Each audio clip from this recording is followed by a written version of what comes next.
Jim Bishop was 18 years old when he bought a piece of property outside of Pueblo, Colorado. He intended to build just a little cottage on it. But to say he got carried away is an understatement. He started adding bricks and stones and sticks and whatever he could find. Soon people would start driving by it, and they would refer to it as Bishop's Castle.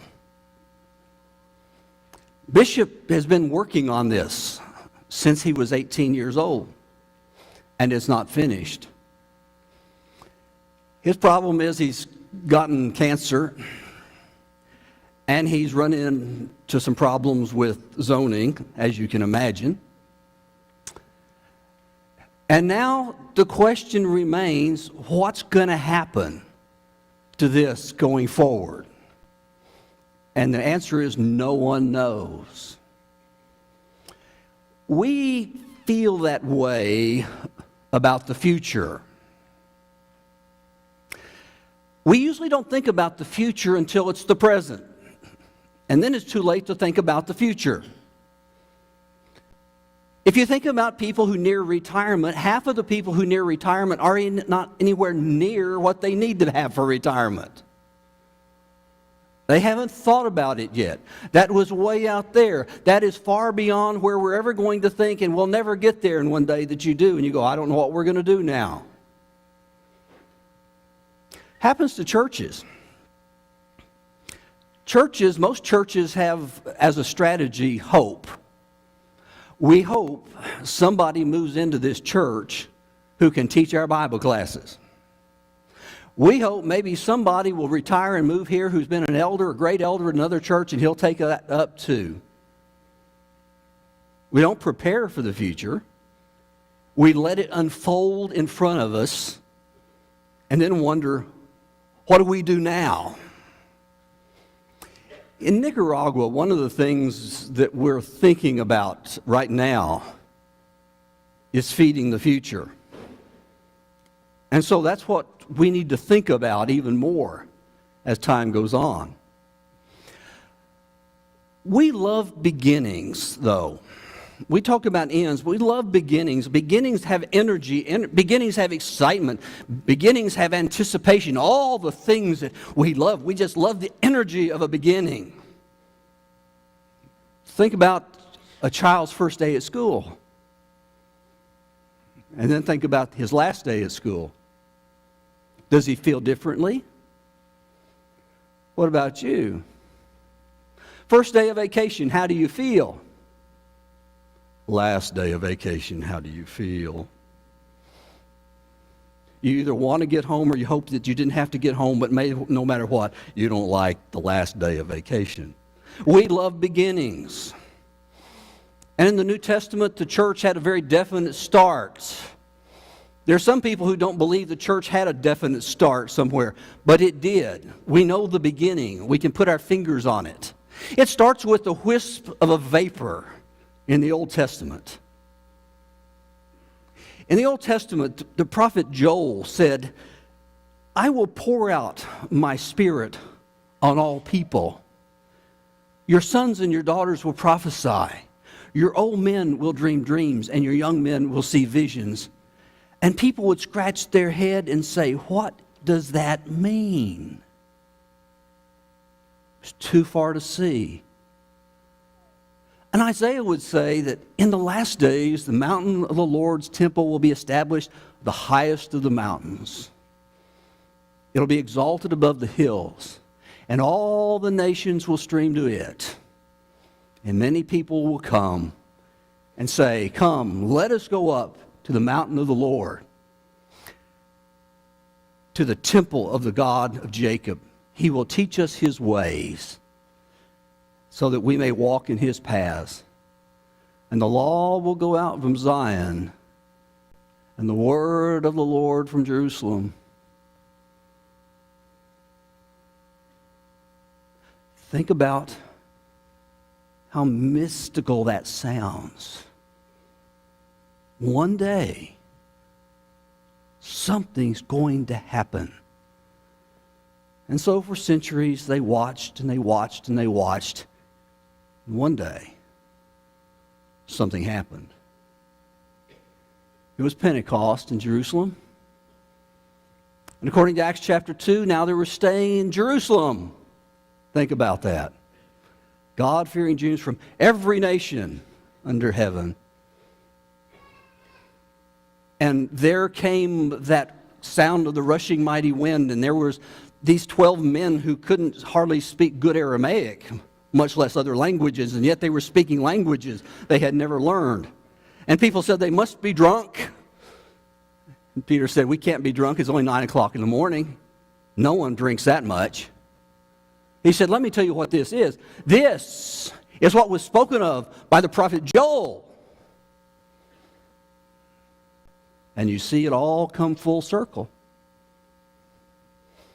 You see the beginning on the day of Pentecost. Beginnings are things we need to remember, but we usually take for granted, or we don't even know. In Nicaragua, there's a beginning that, as I was thinking this week, I don't know how many of you know the beginning of the work of the breakfast program. First of all, it's been a long time. And secondly, a lot of you haven't been here at all since the beginning.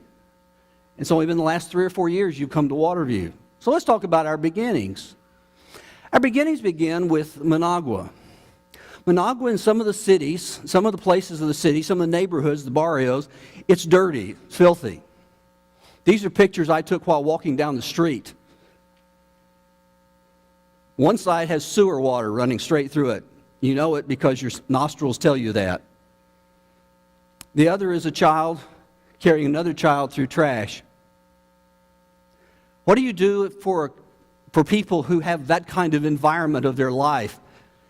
We didn't think about Nicaragua. At that time, it was far out of our realm of thought until a man named Jose, you may want to switch that, Chris. A man named Jose, who was a member, just a member, at a church in Managua, had an idea. He worked at USAID, and his idea was maybe we could feed the children one hot breakfast a week, because they don't get that. And he could start with his church, and maybe we could expand it a little bit. He said it wouldn't cost much. It would just cost a few dollars, and maybe you could collect that through children giving, quarters.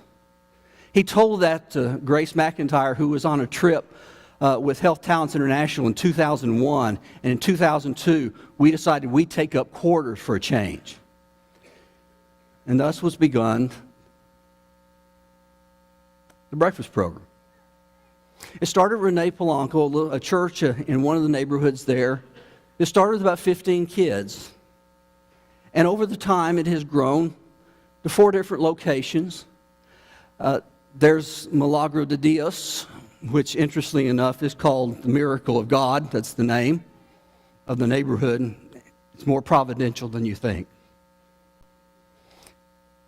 It's also another one in Milagro de Dios that meets in the home of a man that's about the size of our baptistry.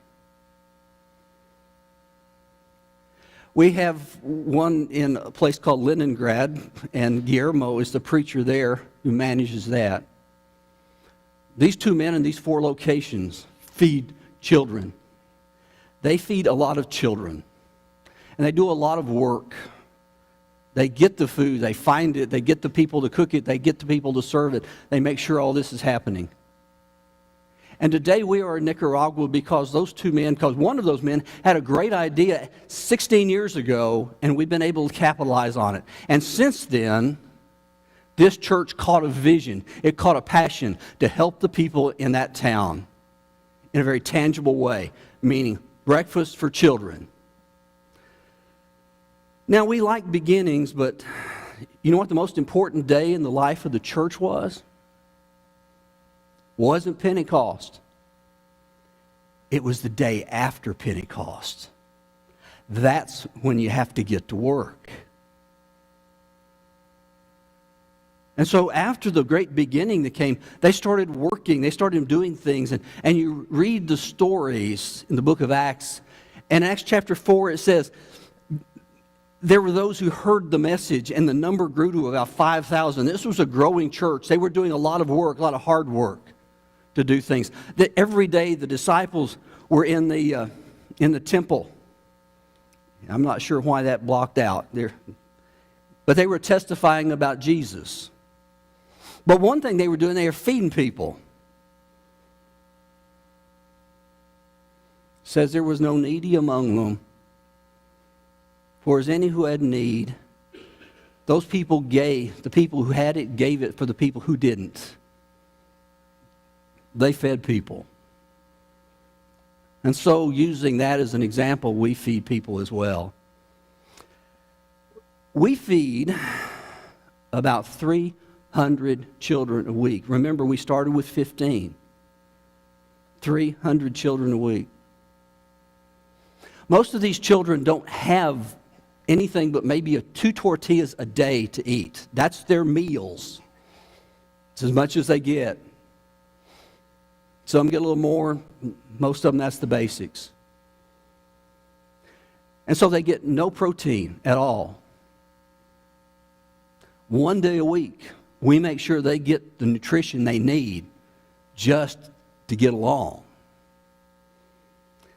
And we've done that for so long now. Then, interestingly enough, we do something else there. We teach them the Bible. Now, the Seventh-day Adventists watched us, and they decided that's a good deal. We'll feed kids too. And so they copied it. You know what was different? They didn't teach them the Bible. We teach them the Bible. That's the difference between just feeding mouths and feeding souls. We feed souls as well as mouths. And the children are from all ages, from a child that's being held on a mother's lap to one that's almost 12 years old. And 300 children are getting something that they will never get without this program. It just won't happen. We provide school uniforms. We don't think about school uniforms, but for these families, they're going to have to choose whether to send their kid to school or feed him, one or the other. It doesn't make any difference, but which one? We want to make sure they eat and they go to school. And so they get a pair of pants or a skirt, a shirt, socks, and a small pair of shoes. It costs $4 to give a school uniform to a kid. So every year we give 300 kids school uniforms so they can go to school and not litter the streets. Sometimes people have special needs. One is a baby named Chelsea Amador. Chelsea looks like a nice, healthy young lady. Chelsea's problem is that her diet doesn't allow her to get the nutrition she really needs. Her bones are not developing right. Her teeth are not coming in right. She's happy, but her future looks pretty bleak. And so what we've done, we have given her special nutrition in order to grow stronger and be normal like our kids are. There's a baby named Jimena. Jimena's not a baby anymore. She's 2 years old. Jimena was born with a kidney condition that she requires a certain medication that they won't allow in Nicaragua to be sold. The government wants to control that market. She will die if she does not have a pill a day. She will die within 5 days. So there are families who have decided we want to help Jimena survive. She's supposed to have surgery sometime this year that maybe helps this. We don't want her to die. So we supply pretty cheap drugs over here considerably, even though they can't get them there, just to help her survive. And some of you sponsor a child. It's not much, $35 a month or so, I think. But we help children who have very special needs, who need special nutrition, who need glasses, who need dental care, who need the things that we take for granted in this country on a regular basis. And we help them. And then there are those who have very little. The little girl in this picture, her name is Henry. Henry's family lived in a house, if you could put it that way. We'd call it a room. Some of you have a bigger master bedroom closet than they have a room. I know because I've seen some of your closets. I've seen your wives' shoes. They don't have that. What they had was they had a dirt floor. They had sheet tin that they had gathered from the dump. It had holes and it was rusted. And they put that up on the walls, put it over the top. That was where they lived. The sheet tin rotted. And now when the rainy season came, they slept while it was raining in on them. Think about this last 5 days. If your roof leaked right over your bed, how would you like it? And so one of the things we did last year, we did some basic masonry work for them, and we put a roof on the top. It doesn't rain in when they sleep anymore. Those are simple things. Those are things that we don't think about, that is beyond our comparison, but that's the work that we do. We do good to these people in the name of the Lord Jesus Christ because that's what the Lord wants us to do, and that's what our hearts tell us to say. And so we reap some benefits. This is David. His mother was one of the 15 that started in the breakfast program, 2001. She was about 9 years old at that time. Because of the breakfast program, they got her into church. And while she was in church, she learned about the gospel. And when she learned about the gospel, she was baptized into Christ. And she had a child whose name is David, who is now in the breakfast program to start the cycle again. We're down to a second generation now. And it bears a lot of fruit. Parents, grandparents have been baptized into Christ for one reason. You fed my child, and I will listen to you now. It's an amazing thing to think that a chicken leg of rice and a tortilla can open a door to the message of Jesus Christ, but that's what it does for about $1.25. And so it is with us. We find ourselves doing that kind of work. But what about the future? You know, one of these days, if you'll just look in the mirror, you and I aren't going to be here. Life is taking its toll every day. The people who gave today won't be here tomorrow. So what's going to happen tomorrow? You see, that's a question that you always have to ask. The church had to ask that question. Paul had to ask that question. The book of Acts ends without an ending. Paul's in Rome.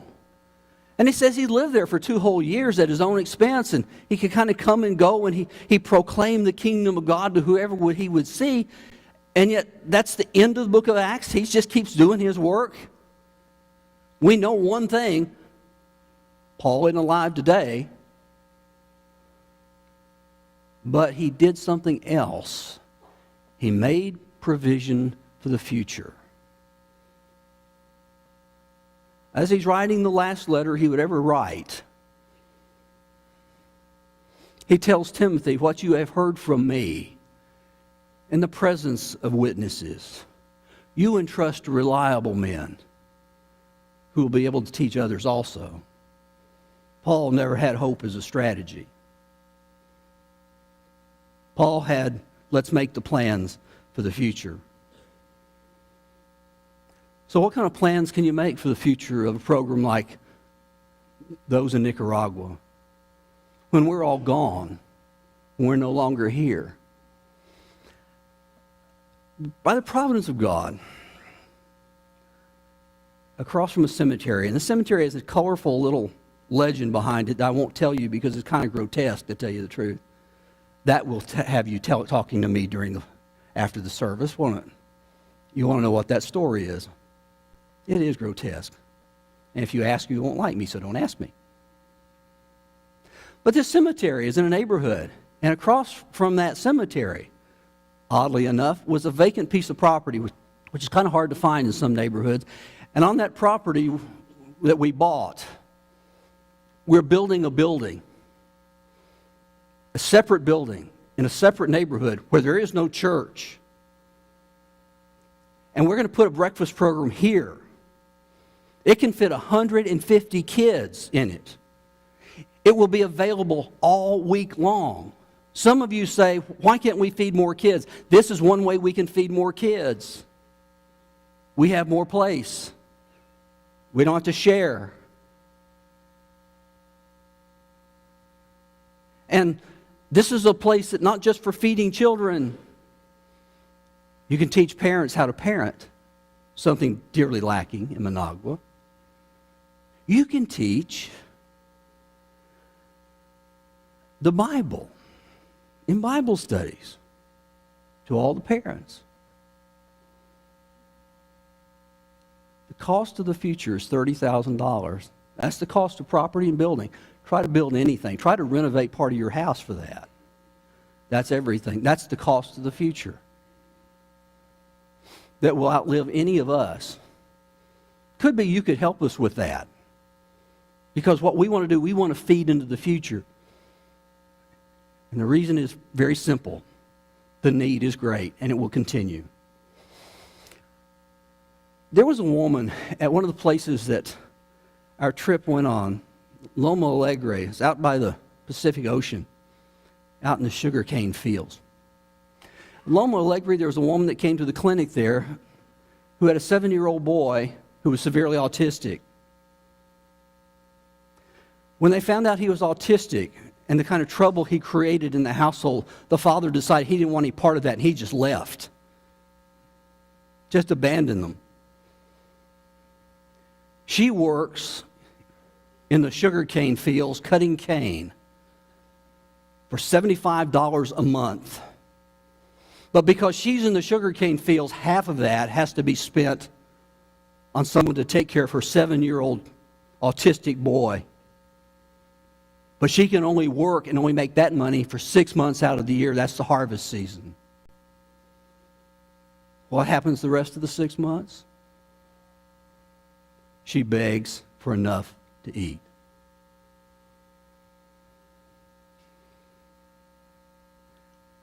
Managua is littered by people like that, who have nothing to eat, who do nothing more than weave in and out of traffic at night, begging for enough food. And if there's any way we could ever just keep this going, if we could ever feed the future, the needs are going to continue far into the future, far beyond any of our lifetime. But if we can secure the future today, we can feed the generation of tomorrow.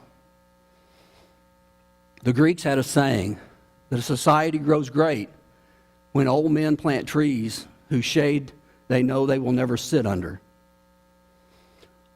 We want to plant a tree that we'll never sit under, but that children will eat breakfast under. That's one of our goals, and I hope you can help us. The reason is, we know what the future holds. We know there's always going to be people who need to be fed in Managua. We know something else about the future. One day, Jesus is going to look at us and said, "Have you seen my eyes?" We're going to be taken back. What do you mean, seen your eyes? He said, "Surely you've seen me in the streets.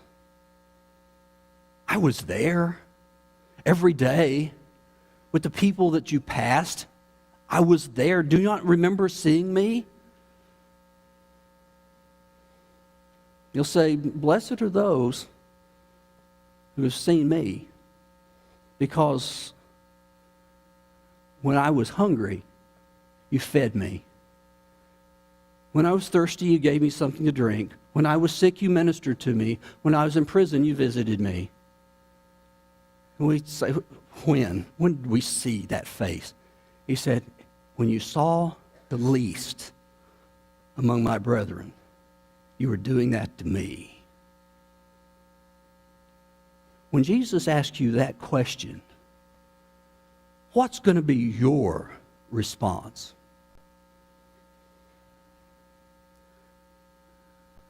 One last person I want to tell you about.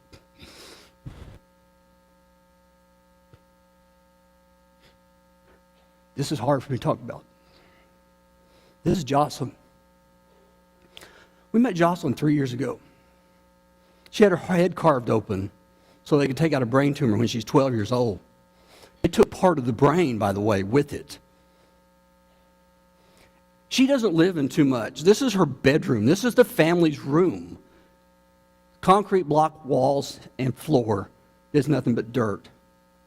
It's where she spends all of her time. Jocelyn's better, amazingly so. She can talk some. She pulls me down and kisses my cheek and said, I love you.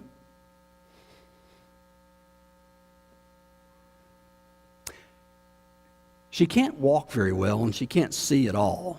Probably never will. She's 15. I tell you Jocelyn's story because we've helped her. People in this church have given money for chairs and wheelchairs and beds for a girl that didn't have any of those, fighting a hard battle of her life. And while she's getting better, she still has some other problems. We suspect, at least it's been reported, that a family friend has been abusing her during the day. If she didn't have enough trouble, do we add that to it? And then some of her families beginning to tell her, you're nothing but a burden to the family. Think about how a 15-year-old feels. I tell you that story not for you to feel sorry about Jocelyn, but I want you to look at her face and look into her eyes, because if you'll look closely, you'll see you. Because each and every one of us here, has a problem that nobody on earth can ever fix. Oh, we can give her wheelchairs, we can give her therapy, we can give her food, we can give her medicine. We can't fix all of her problems. And there are problems you have and I have that nobody can fix on this earth. Only the Lord Jesus Christ can fix those problems. So if you stand here this morning, as we're about to sing, and you have one of those kinds of problems that only the Lord can fix, we want to help you this morning, either by baptizing you into Christ or praying with you. Remember, only God can fix that. Won't you come while we sing?